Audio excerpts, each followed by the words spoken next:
Good afternoon, everyone. Some of the students are here in the class, some others are online. And Stefano, I ask you to write a lecture of about 45-50 minutes, okay. And then 10 minutes for the discussion, or if there are some questions, people, student has to raise their hand, or here, or online, and then we stop for the question. Okay. Okay.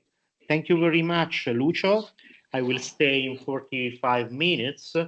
Then students may deepen some part of my argument by using slides and the links that I put into the slides, in which I have organized my lecture titled Behavioral Finance, Emotions and Institutions. Let me start with a definition of behavioral finance that is a very relevant subset of studies and research outputs in the more complex field of financial economics. As you should know, neoclassical approach to financial economics reduces uncertainty to a computable risk. And this traditional approach to financial economics does this by using a specific theory of probability, an objective theory of probability, the so-called frequency probability approach.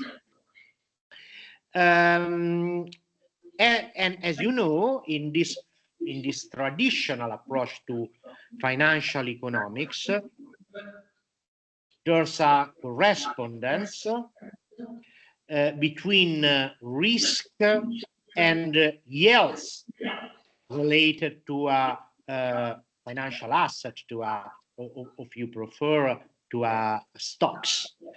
And there's also another correspondence between financial volatility and the shocks that beats the real economy. This approach is also defined as efficient market theory. And one of the most relevant theoretical root of this approach is the theory of rational expectations applied for the forecasting of financial values on financial markets. Behavioral finance is a different approach. It was developed after the 70s, and this approach uses other studies in the field of the psychology and sociology and also epidemiology for describing the deeper reasons of financial volatility. Sorry, there's some rumors that are disturbing me. Could you please switch off your microphones?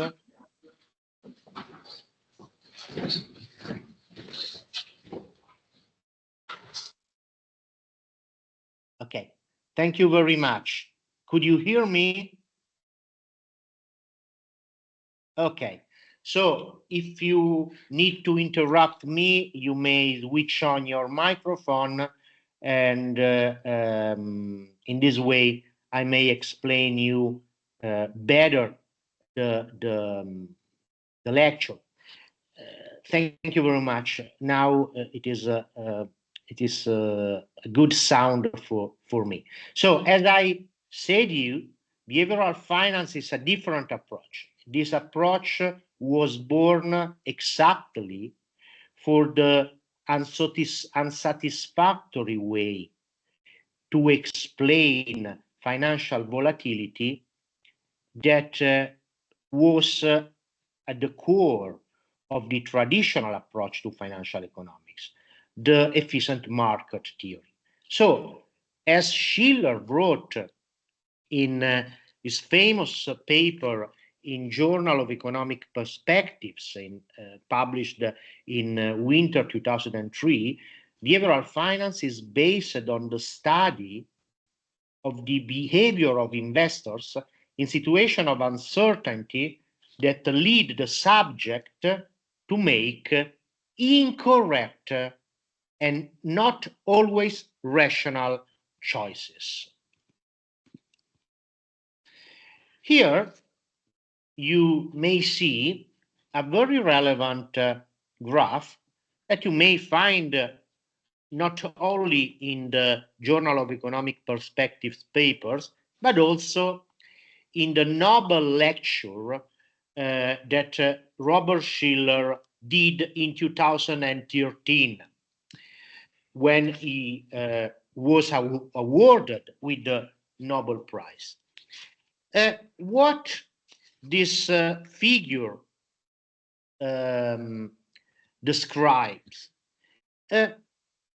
you may see that there are some data about the price of the financial stocks.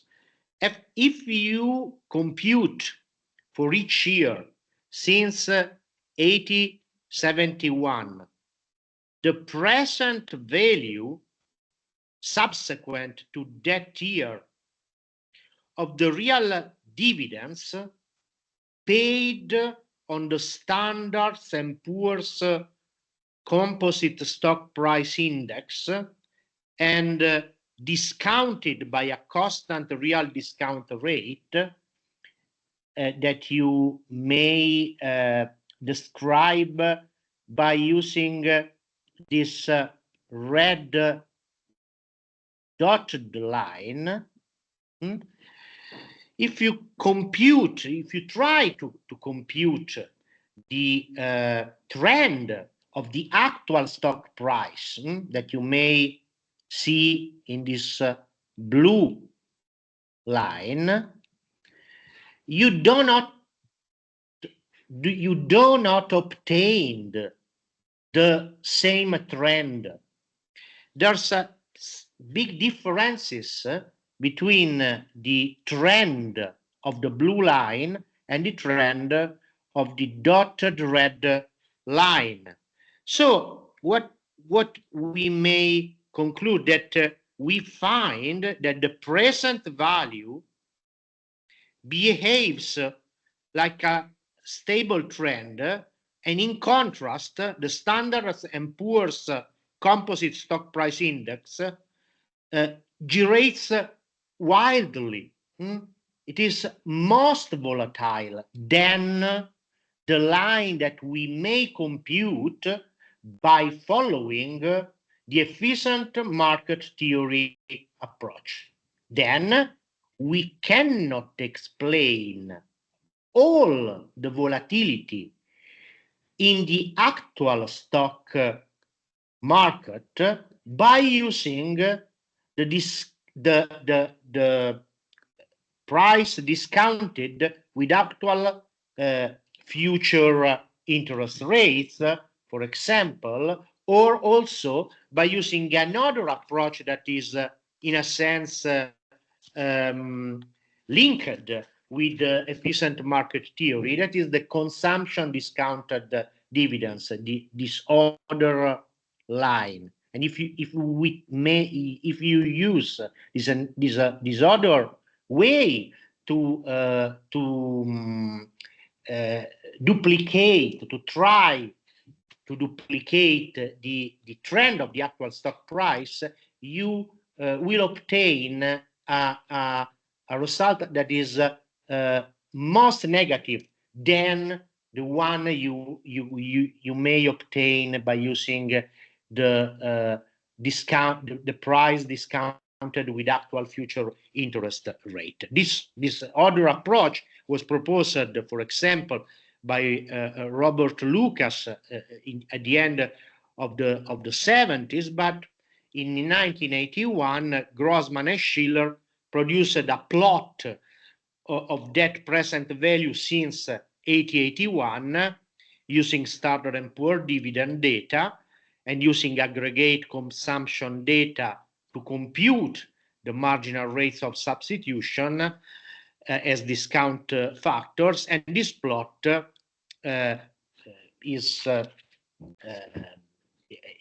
comes towards the results that these figures shows. There are in the debate between the 70s to the beginning of 2000s,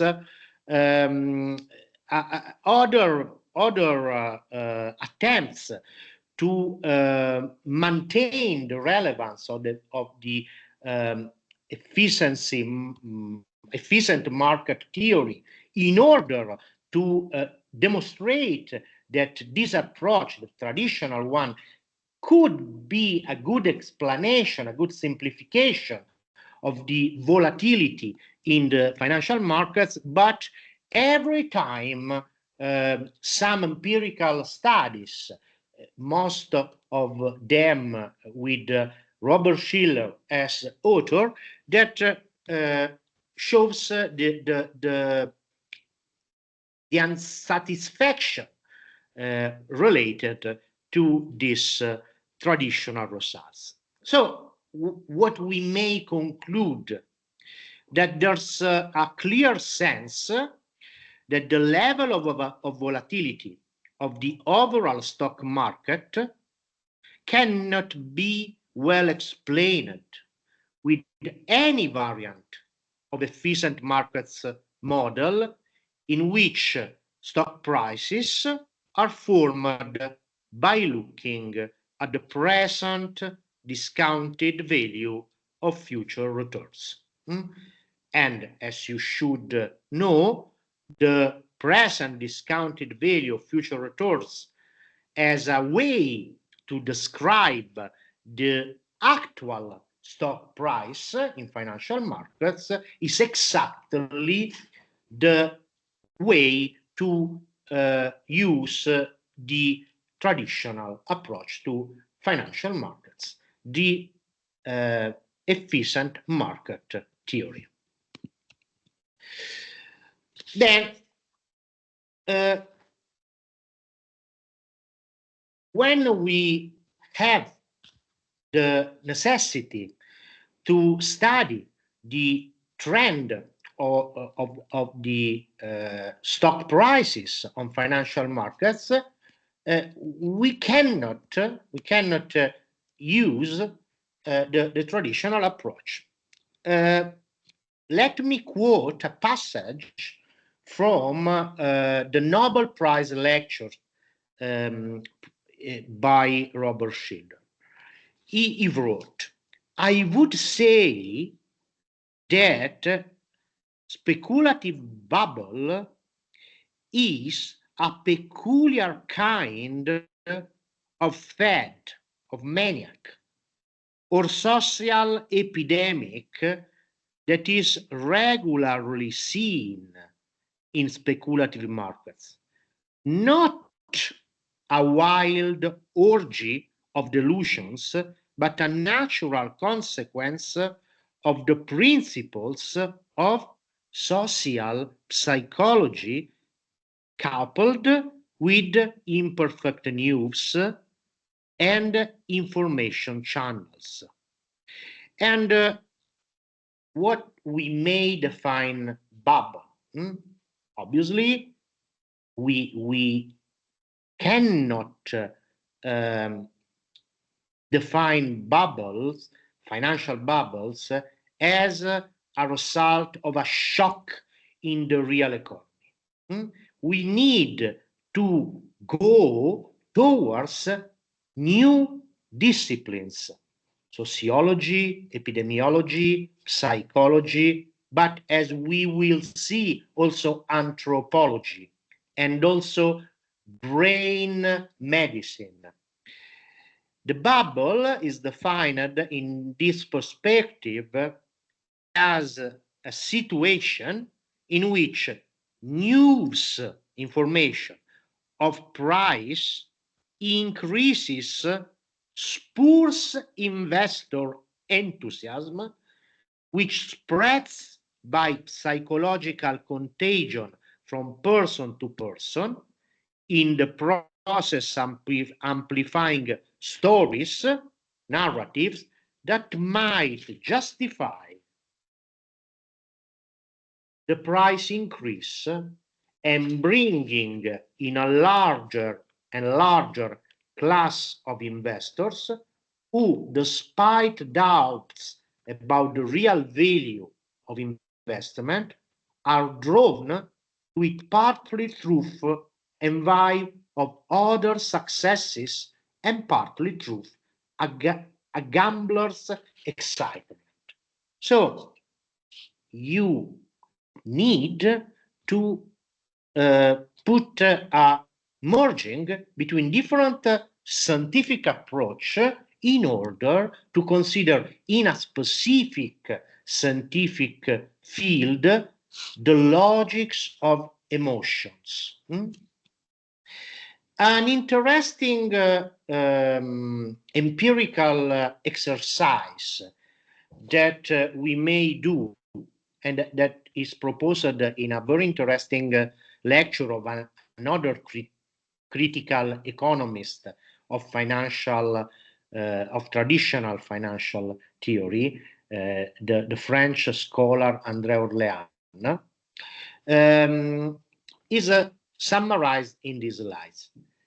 What we see here we have the average annualized returns over 15 years in different financial markets by using different financial index. Each one is related to a specific financial market.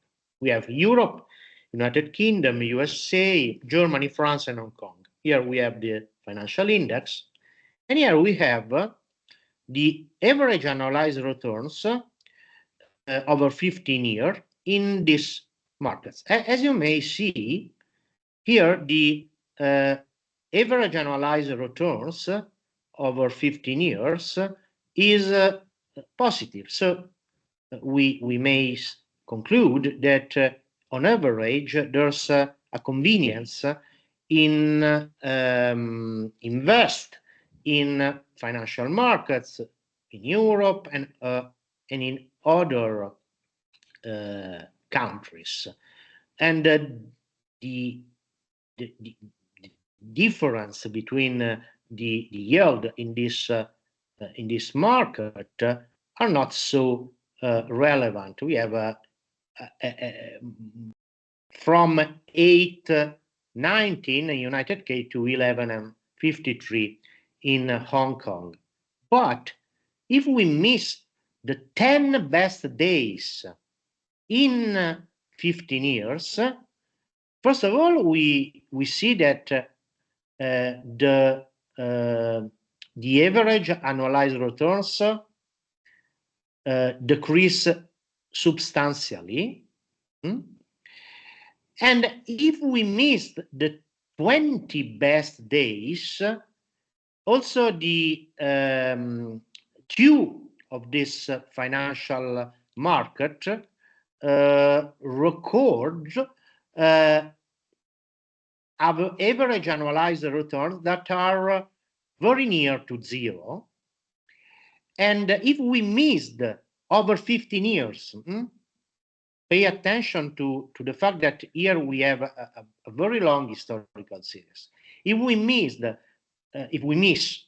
30 best days, we start to obtain some negative returns in 3 of these financial market, And if we miss over 15 years again, 40 best days, all the average annualized returns obtain negative results.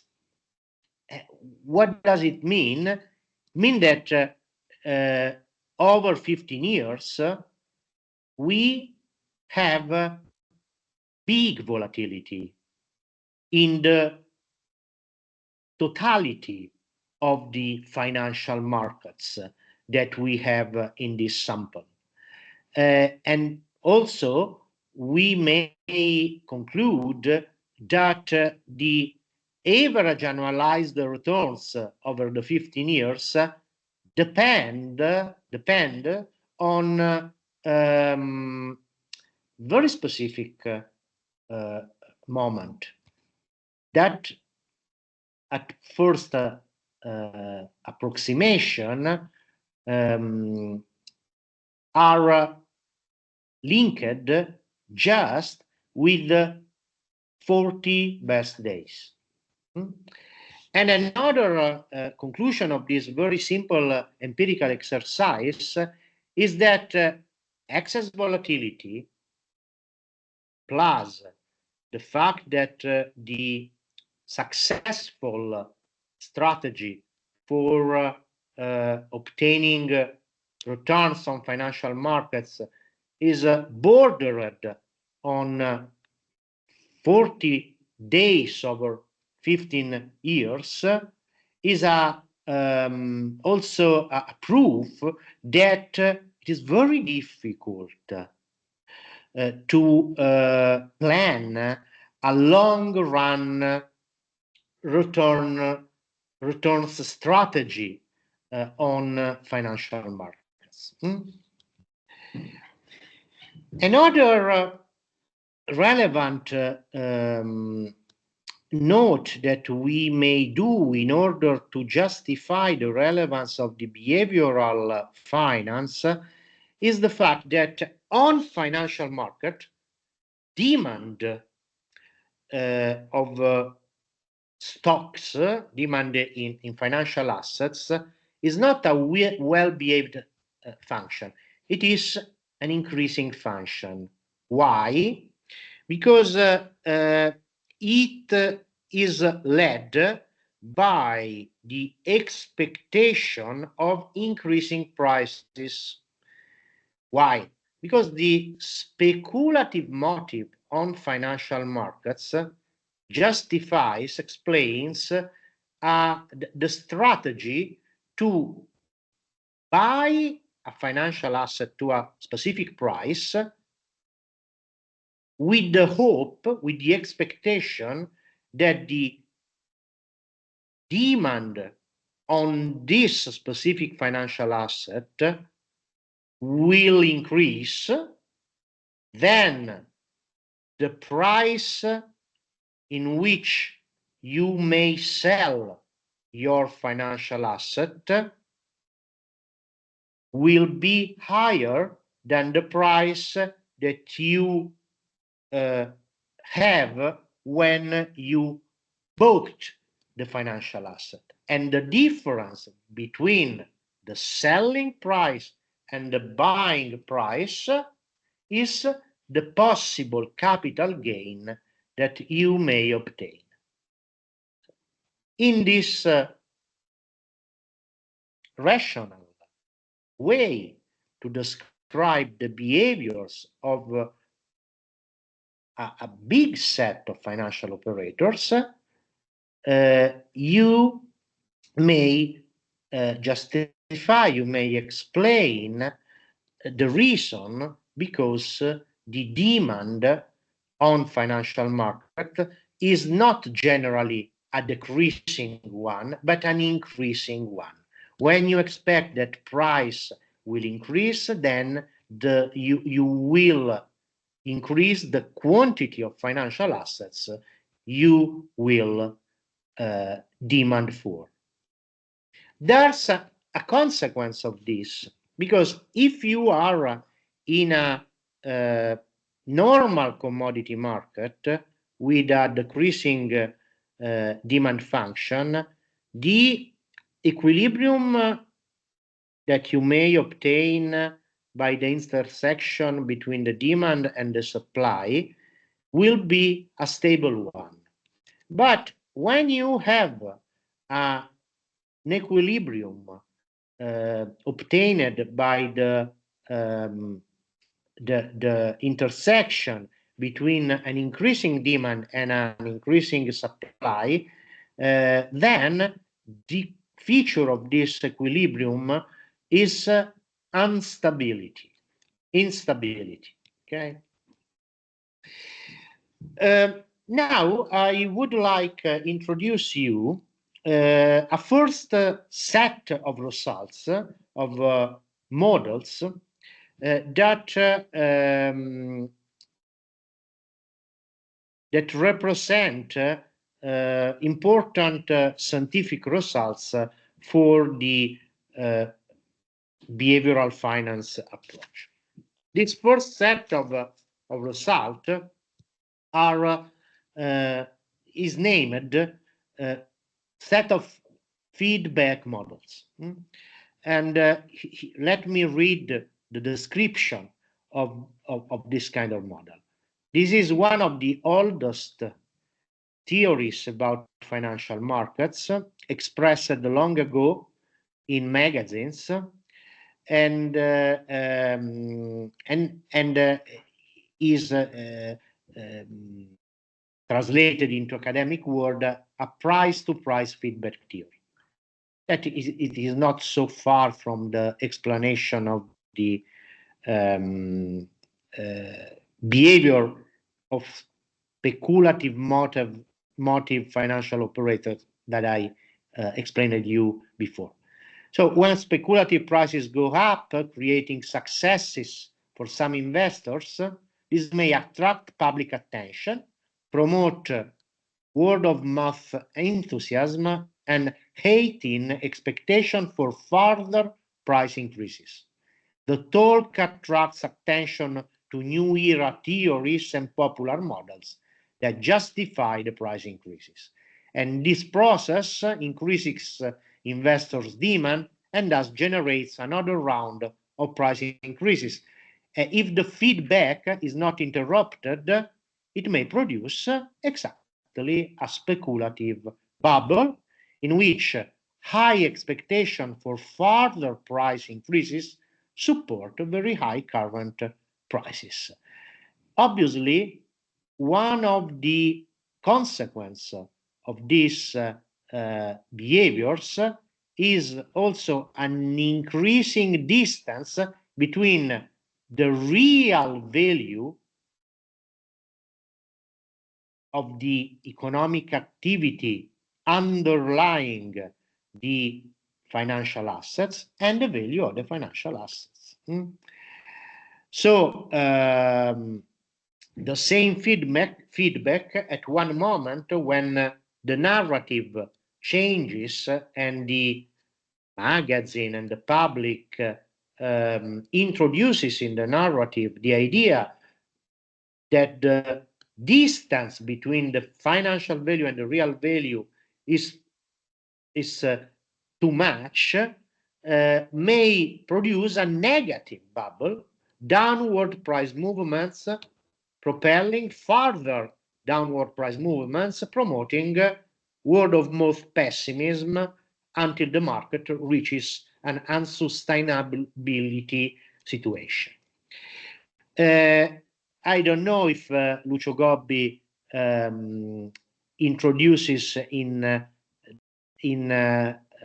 his course the case of tulip mania, but tulip mania in Holland in 16 and 30s was exactly one of the most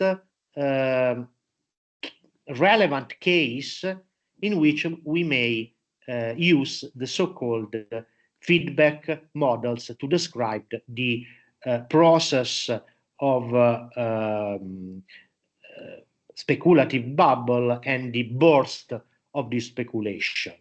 Here you may find a very short description of these case studies, as was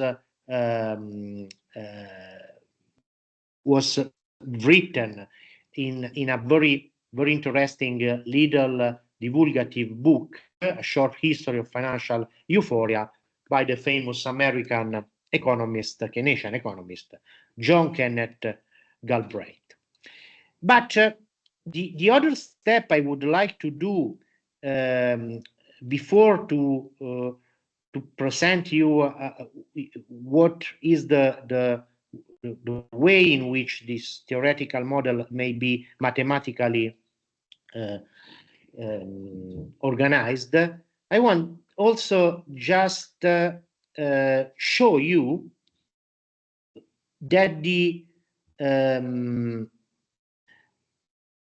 bubble, the speculative bubble, and the consequent burst of the bubble has been described by psychologists as a succession of different psychological attitudes. As you may see, you have a starting situation of optimism and a situation of excitement after the optimism that lead to a euphoria in the point of maximum financial risk. And after the euphoria will be absorbed by anxiety, a situation of denial of pessimism, and after a situation of fear, desperation, and panic. What I want just stress is the fact that in psychological approach, you may also try to measure these different psychological attitude. Okay, and here you have a short video in which a psychologist describes a very interesting recent research program in which the idea is that emotions are an integral part of rational decision-making process. You may also find a sort of reorganization of some historical event that you find in this slide by considering exactly this event as typical of a specific psychological attitude. Okay, so here you have some recent event from 70s to 2023 in which each historical cycle may be described as successive passages from a status of excitement that leads to euphoria towards a status of skepticism that lead to another phase of optimism, passing by the formation of anxiety and the passage towards a situation of panic. Then the other passage that I would like just introduce in a few words, that you may try to find some explanation of this cycle of market emotion in the studies devoted to anthropology, starting with the interpretation of some ancient myth. For example, the idea that there's a method in the panic, so that there's one emotion that we may consider as an integral part of a rational decision-making process. You may find this idea by analyzing the features of an ancient Greek god, that is the god Pan. Pan is the god that rules the instinct, the anxiety, the sexual anxiety, and the nexus between eros intended as a passion and the panic that is related to this way to behave by human being. And one of the most relevant anthropological essay devoted to try to interpret the ancient myth in order to obtain some useful ideas for understanding human beings' psychology is the essays by James Hillman, Pan and the Nightmare.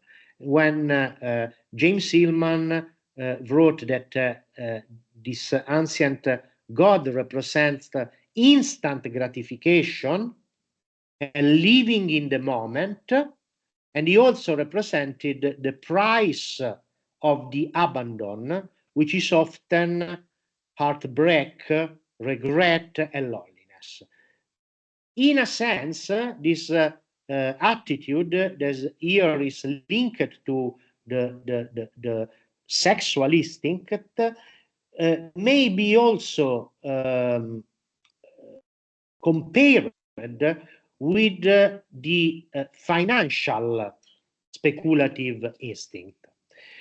And in a sense, this explanation is now present in some brain medicine studies.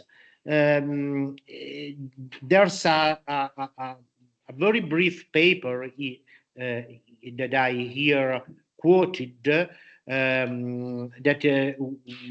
was published recently, and the title of this paper is How Neurobiology Elucidates the Role of the Emotion in Financial Decision Making process. Here you have a few images that are taken from a 2008 paper written by Prof and other authors, but the idea is the following one. First of all, you have here the image of a brain, and this scientist try to better understand a part of our brain processes. This part is captured by what they call the anterior insula of the brain, that is a cortical structure in humans, which is thought to be responsible for translating emotions into feelings. And through the anterior insula, we become aware of our emotions. What we may see is that anterior insula activates in reaction to pain and disgust, but also to empathy, effectively simulating the emotional reaction of others. There's another relevant study that is summarized in the words I put into this slide, and by this P image that was proposed by a paper written by Smith, Lawrence, King, Montag, and Kammerer, and this paper was published in 2014, and the title is Irrational Exuberance and Neural Crash Warning Signals during endogenous experimental market bubbles. And what are the results of this paper? They show that activation in the anterior insula could be used to predict who would get out in time. So these scholars tracked brain activation in the same part of anterior insula where Prof discovered neural signals correlating with the risk prediction errors, and participants to the experiment with significantly higher anterior insula activation during emergence of the bubble managed to get out in time, thus performing much better than those with the lower anterior insular activation. So these neuroscience studies could be useful in order to suggest, as is in the behavioral finance approach, that emotions are and the capacity to control and to exploit rational emotions are used in the decision-making process. Obviously, here, when we talk about rational decision-making process, we are describing a rationality that is different from the idea of rationality used in the efficient market theory approach. For example, the idea of rational expectation proposed by Chicago School is very different from this kind of rational decision-making process that is immediately linked to the idea, not just to the idea of reducing uncertainty to computable risk, but to the idea that we may exploit emotions in order to decide, to take decision. Now, here I have some result from economics study that may be considered as coherent with the psychological research program that I explained to you before. This is one of the most relevant paper in the field of behavioral finance. It was published in Econometrica in September 1988. It is just a theoretical model, and it was proposed by other Nobel Prize, Vernon Smith, together with Suchanen and Williams. The title is Bubbles, Crashes, Endogenous Expectation in Experimental Spot Asset Markets. What is this experiment? They study how the price of a financial asset whose life lasts either 15 or 30 periods, and in each period, holding the asset entitles the holder to a dividend. The law of probability of the dividend is common knowledge. So each participant knows very well the rules of the game. So the fact, for example, that he may buy or sell the asset 15 or 30 times, okay? So all the participants to the game may also compute the expected value of the dividend, okay, the average of the dividend.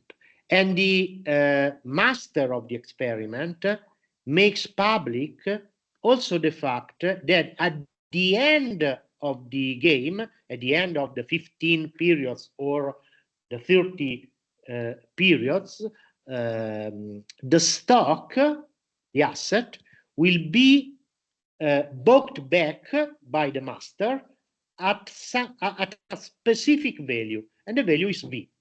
So you have perfect knowledge, common knowledge. You haven't the possibility to have shock in the real value. Okay.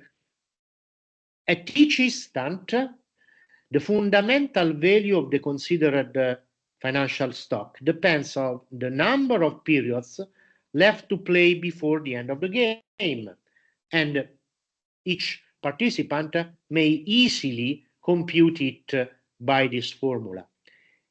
But what the experiment shows is that in the vast majority of the cases, at the beginning of the game, the price moves slightly away from this value that may be considered as the equilibrium, the long-run equilibrium, and then rises very high, well beyond the fundamental value, this one, reaches a kind of upper limit, and toward the end of the game, knows a brutal lowering that brings its course back to the level of the fundamental value.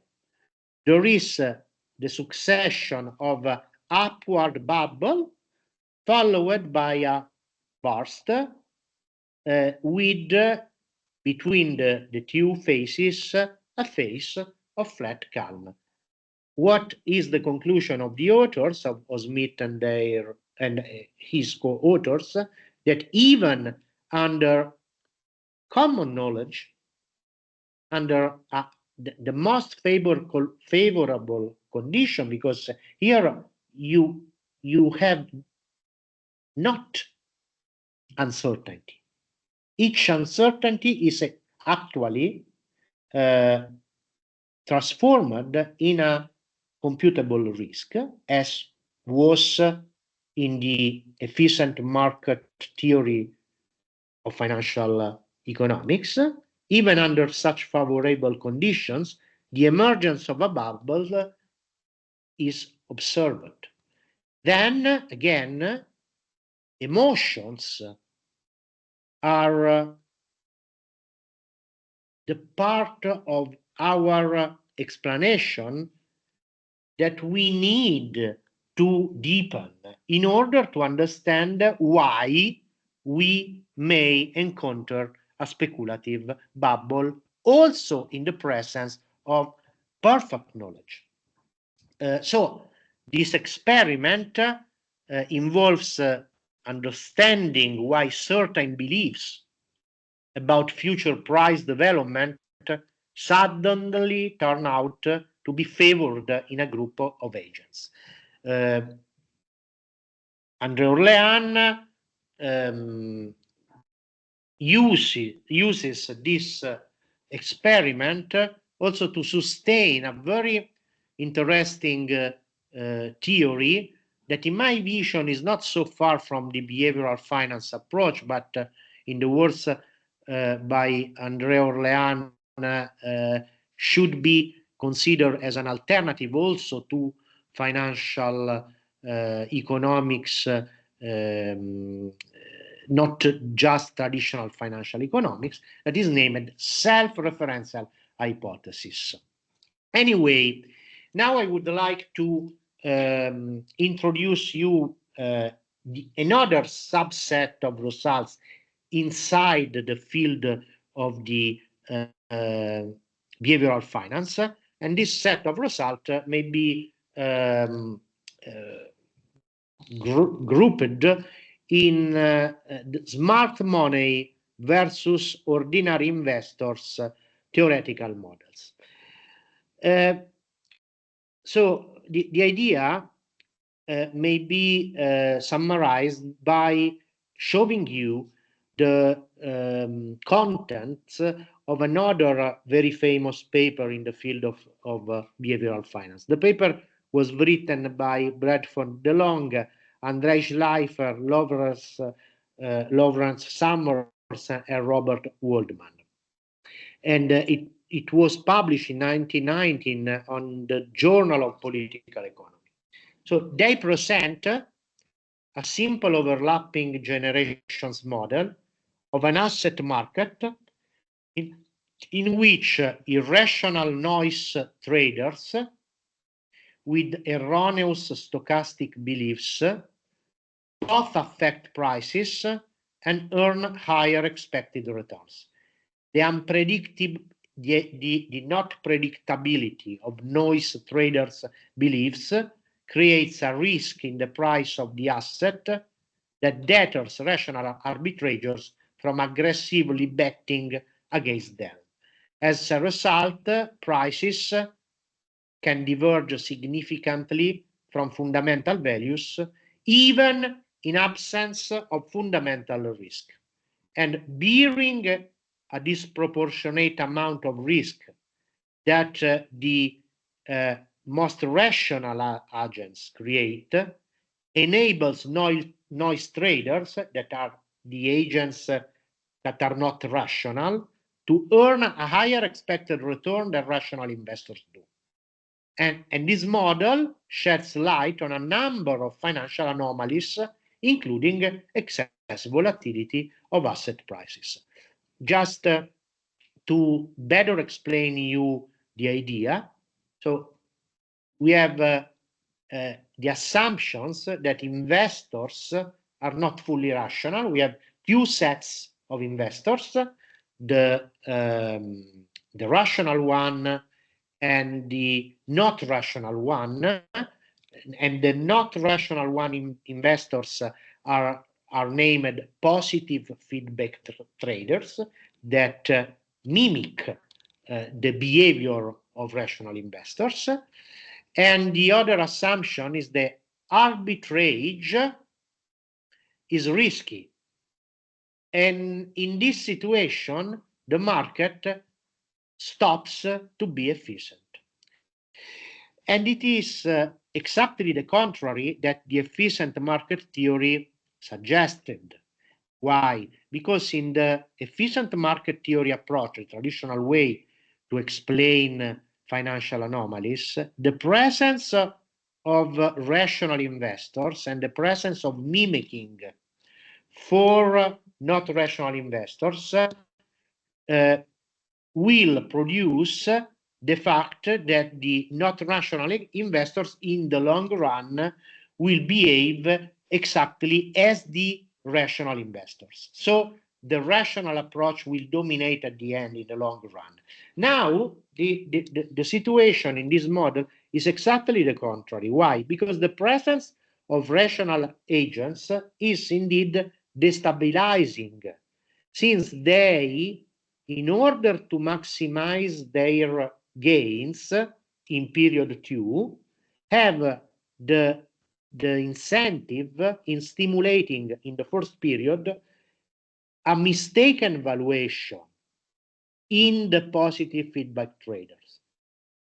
So the capital gains pocketed by rational investors are a function of the difference between fundamental value and the mistake that the positive feedback traders may do in the first period.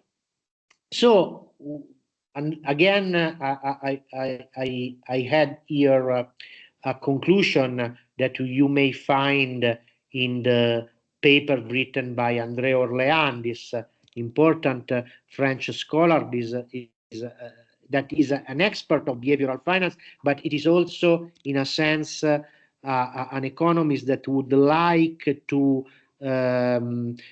correct, or if you want, to transform in a most radical way also the behavioral finance approach. In my vision, is part of behavioral finance approach, but as I said you before, in the perspective declared by André Orléans, it is he presents himself as also a critical economist towards the same behavioral finance, but his comment from from his point of view is that in contrast with neoclassical and behaviorist conception of finance that share the same objectivity of value hypothesis, in order to explain what this model shows, we need a convention theory. So the idea that equilibrium is not an objective equilibrium, is a conventional equilibrium that in a situation of radical uncertainty may emerge as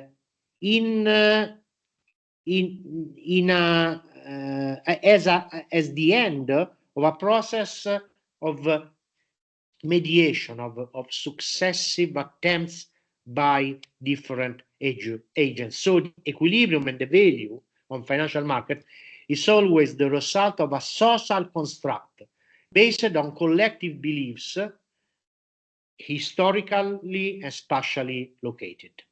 And the prices formed on the markets translate conjectures, this kind of conjectures about the future, which are unstable by nature because they are based on facts, on opinions. Now, before to conclude, I want just to remember you one of the most famous passage that we may have by reading General Theory by John Maynard Keynes in 1936. In order to explain the functioning of financial markets,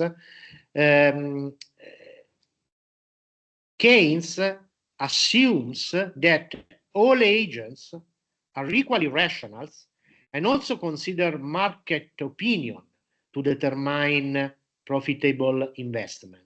Then it implies that correlation of behaviors results from the very nature of market interaction in which all investors are engaging in anticipating the market opinion may be described as a beauty contest. The beauty contest is a situation where participants are asked to choose the 6 most beautiful faces from 100 photographs.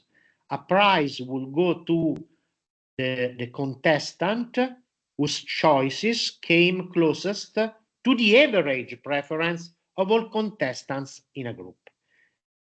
Consequently, in order to win a contest like this, the contestant does not have to choose the faces that he thinks are the most beautiful, but the faces that he thinks others will think are the most beautiful. Then the problem of financial value is described exactly as a complex psychological problem. In this perspective, John Maynard Keynes introduces the notion of conventional judgment. And before to conclude my lecture, I want just to remember you one of the most relevant passages in the 1937 paper written by John Maynard Keynes in order to respond to the critiques to the general theory. In this paper written for the Quarterly Journal of Economics, Keynes defined uncertain knowledge. And he wrote, I do not mean merely to distinguish what is known for certain from what is only probably. The sense of uncertainty, the sense in which I am using the term uncertainty, uncertain knowledge, is that in which the prospect of European war is uncertain. And there are also other examples of the same status. About these matters, there is no scientific basis on which to form any calculable probability, whatever. We simply do not know. Nevertheless, as human beings, we need to act. We need to decide. So what are the way to decide when we have a complete uncertain scenario? One of the explanation is knowing that our own individual judgment is worthless. We endeavor to fall back on the judgment of the rest of the world, exactly as the beauty context example. We endeavor to conform with the behavior of the majority of the average, the psychology of a society of individuals, each of whom is endeavoring to copy the others, leads to what we may strictly term a conventional judgment. And just to sum up what I show you behavioral finance as a subset of financial economics that has been proposed in order to correct some anomalies typical of the efficient market theory, trying to explain financial volatility.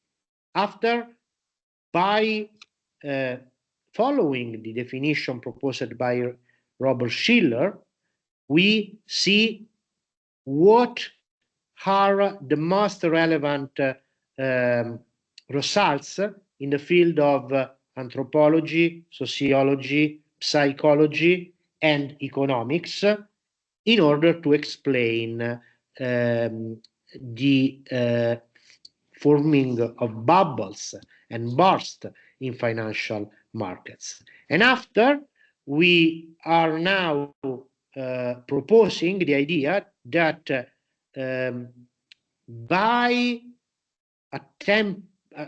trying to describe the role of emotions in the formation of the decision-making process over financial markets, we may also see the equilibrium as a conventional judgment. The last passage that I want just introduce is the fact that in this situation, the role of institutions is really relevant. Why? Because the affirmation of a conventional judgment may be led by some specific institution. In a sense, the central bank and moreover the coordination between different central banks is also a way to manage financial expectations. And I want to conclude by proposing you a question. What happens if the role of financial markets becomes central in economic system?